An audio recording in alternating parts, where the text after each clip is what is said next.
Yo, what up, Street Dogs? There, Kim. Alright, so some turbo thoughts. So the first turbo thought is this: how to streamline your photographic process and thinking about essentially like removing friction from your creative life. So why is this important, and then some thoughts. So first and foremost, I think for us as photographers and for us as artists, we're actually happiest when we're streaming, when we're flowing, we're kind of in the zone, right? And what does it mean to be in the zone? When you're in the zone, you kind of get like this out-of-body experience, and to me it's like the closest thing to bliss as possible. The basic notion is when you're so in the zone, all notions of time, space, blah blah blah totally evaporate. And it actually it's great because it actually ends up making you feel quite godlike. You don't even feel godlike, actually, you just feel like you've ascended to a new plane of existence.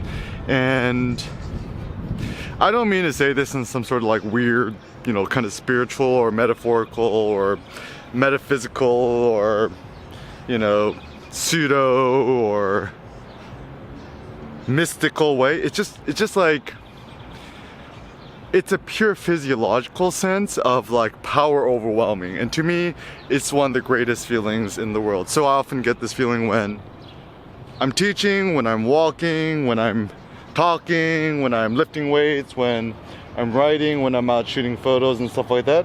And so essentially anything that kind of gives you the opportunity to kind of get this out-of-body experience, the better.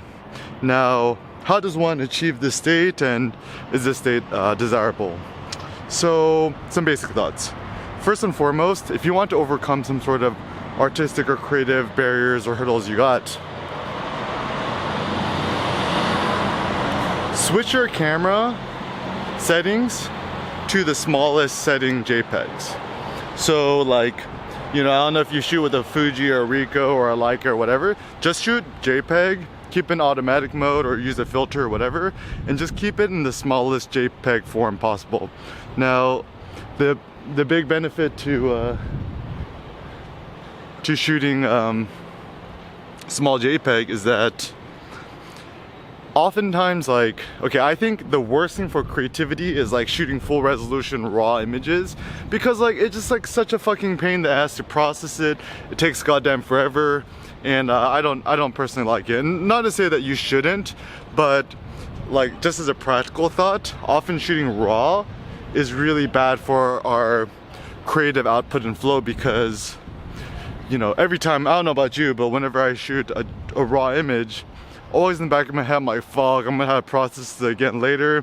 And also, even with modern cameras, you know, you gotta keep buying faster SD cards, and the processing takes forever, and then you gotta import to your computer, the transfer takes forever, it has to write the files to the card, that takes forever. So all of it takes forever, and your desired outcome is for you to make new photos and keep producing, but that actually ends up hindering you or obstructing you. So some other thoughts. So even with blogging, vlogging, and everything in between, I'm kind of experimenting. What is the minimum viable file size? So like this video I'm shooting 1080p, 30 FPS, and the main reason is like I'm self-hosting a lot of my videos now to videopress.com, which is like a WordPress plugin, and the problem is whenever I shoot 4K or even 1080p 60 FPS, the file sizes are just way too big, and I have to reformat it and resize and stuff like that. And then once again, it kind of takes time away from me and takes forever. And so what I want to do is lessen that creative obstruction and just kind of give me the opportunity to just kind of focus and flow on what I actually enjoy most, which is actually the creation part. And that's what creativity is. Creativity ain't about like novel, artistic, genius endeavors. Creativity is more about just having the desire and the propensity to create, and having the delight and the joy in creation. So what does that mean? That means as a creator, as an artist, you start to see more joy, interest, and intrigue in just reality in general, rather than worrying about being a perfectionist. Because what is perfectionism? Perfectionism is about caring too much about what other people think about you and your output and stuff like that. And so typically I think perfectionism is kind of like a herd mentality, where it's like herd mentality / utilitarianism, where you're striving so hard to get people to like you and admire you that you actually don't end up doing it for yourself, you do it for others. Now, I think also that's where, like, I know for myself personally speaking, I personally had a lot of obstructions in my artistic whatever, insofar much as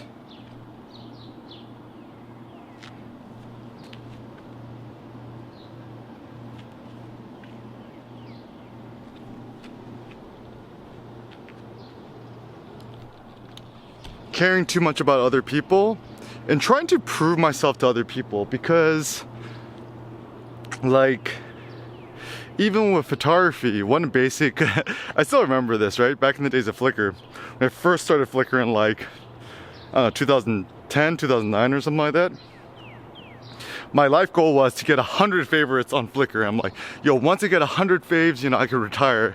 And then it became 200 faves and 300 faves and so forth. But anyways, and so it kind of becomes a silly thing, like even in modern society, right? You're taught, okay, you start off with basic income of, let's say, you know, $30,000 or $40,000. You gotta climb up to 50, 60, you know, 80, 90, 100, 200, 300, 400, 500, a mil, 10 mil, 100 mil, a bill, 10 bill, 1 trillion. So there's, I mean, like, money ain't bad, likes ain't bad, social media isn't bad in itself. It's more of like, when your own personal desires are getting hijacked by societal norms or expectations, that's a bad thing. And this is actually something that I try to spend a long time thinking, and you know, I still haven't quite figured this out, is how much of my desires are man-made and constructed by society and externally, and how much of these desires are actually internal and natural promptings of myself. So for example, some things actually I do genuinely care about and like for myself.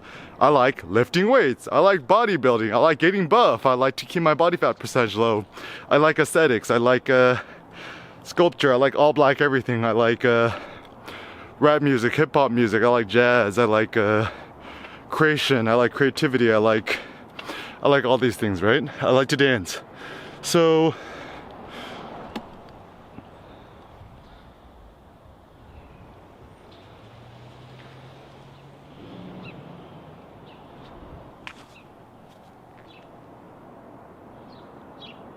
certainly when you're taught this is good, that's bad, that's not good, that's not right, and even as I've gotten older, from when I was younger to now, it's all about like people telling you what to say, what not to say, what to be politically correct, blah blah. And actually, you know, I think I was probably the most free-spirited probably in, like, I don't know, high school, maybe middle school, elementary school, maybe even younger. That's before I knew notions of like all these big lofty notions that modern society superimposes upon ourselves. And so I think, yeah, the test of integrity is to really just ask yourself, what do I really personally believe in? What do I not personally believe in? What do I care for? What do I not care for? And having the courage that, like, okay, I don't really care for money. And this is a tricky thing too, because, like, truth be told, I don't really care for money, but it's not like one of those things where it's a moralistic thing, because I don't think money's evil, I don't think money's bad, but a lot of people tend to think that money is evil, money's bad. And some people are taught, oh, to care about money is evil and bad, and some other people say that not to care about money is evil and bad because you're putting others at a disadvantage. And so it's just, you just gotta test your own personal genuineness in terms of what you truly believe in and what not. Now, how does one do this? go on lots of long walks, put away your phone, don't listen to headphones. And one of the upsides to coming to nature and looking at nature is that when you look at nature, it allows your mind to just kind of breathe a little bit and think a little bit.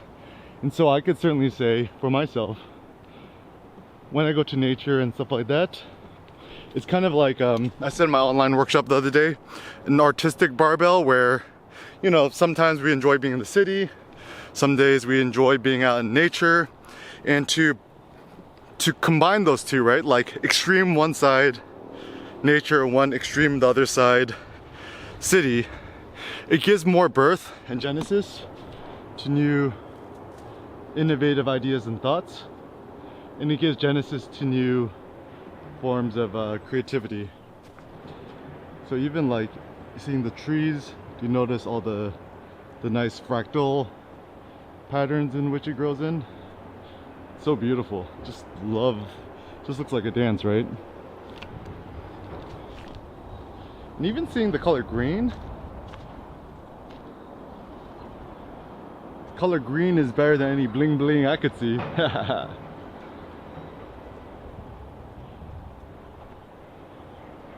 And insofar much as I've learned about my life, it's all about just like self-experimentation, self-motivation, self-experimentation, where anything comes to any of things with your artistic stuff, your photos, whatever. You just gotta keep experimenting and see what works for you, see what doesn't work for you, see what you care about, see what you don't care about. And it just comes down to cultivating your own taste and following your own taste. Because, like, okay, this is a funny thing. I don't know any child who likes the taste of beer or likes the taste of coffee, right? It's like something that you're trained to like. Same thing with the coffee and espressos. You have a nice light roasted Ethiopian single origin. You have a nice shot of espresso. That's something you have to like train yourself and cultivate yourself to like. Same thing with like fine wines or whatever. But who's to say what is good taste, what is bad taste? Like, yo, if like, you know, my friend likes to drink Folgers dark roast, super dark roast, who am I to say that that taste is bad taste? I'm like, yo, if you like it, it's good taste. And I think that's the big problem in society. We're taught there's a hierarchy of tastes, and if your taste does not abide by mine, you are an idiot. Because yes, everyone is a mini tyrant in her and herself, and wants everyone else to obey them and do as they say. But Christian morality tells us otherwise. Yo, check this out. So the tree grows here and it's branched out that way. Even actually one thing I'm starting to like too, shooting 30 FPS. I kind of like it how it's a little bit choppy compared to 60 FPS. And the fun part is,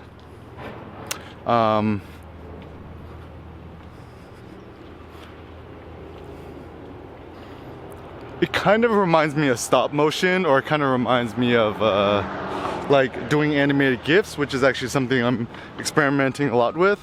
So yeah, like you as a photographer, videographer, whatever, experiment with different frame rates, different resolutions, whatever, different filters.